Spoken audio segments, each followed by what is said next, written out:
moja ya mambo ambayo bado ni changamoto ni pamoja na usafiri. Pamoja na usafiri, changamoto ya mwendo kasi. Uongo kweli?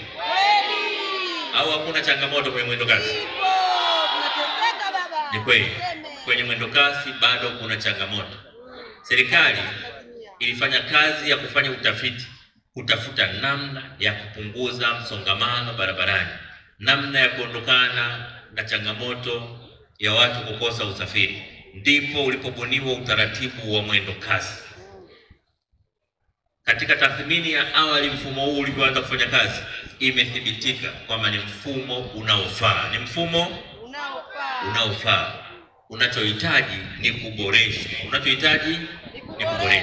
Ndio maana serikali ya CCM imekuwa ikizipitia upya sera za mfumo huu.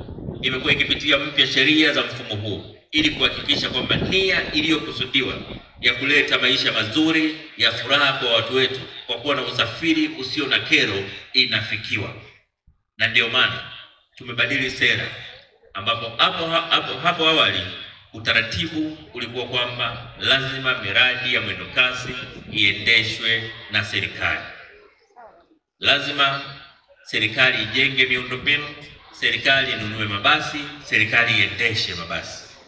Lakini sasa serikali imeamua, baada ya kufanya utafiti wa kina, Rais Samia ameagiza utafiti wa kina na umefanyika, kwamba namna pekee ya kuboresha utaratibu huu ni kuhakikisha kwamba miundombinu inaendelea kujengwa na serikali.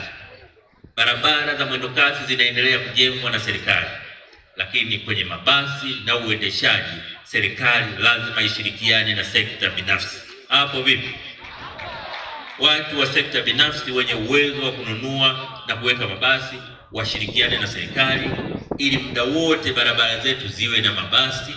Watu wetu wasisongamane, wasikanyagane, waishi kwa raha katika nchi yao, Dar es Salaam na Kibangu. Au vipi? Kwa hiyo ndio hatua tuliyochukua. Lakini vile vile pamoja na hatua hiyo, tuendelea na utaratibu mzuri wa kuhakikisha kwamba barabara zetu zinaendelea kuboreshwa na kuimarishwa katika maeneo mengine ili watu wetu pia waweze kupita katika barabara hiyo.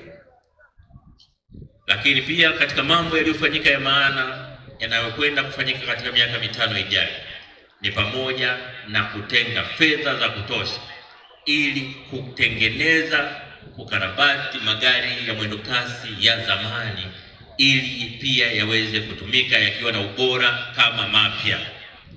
Lakini pia sekta binafsi itaingiza nchini mabasi 177.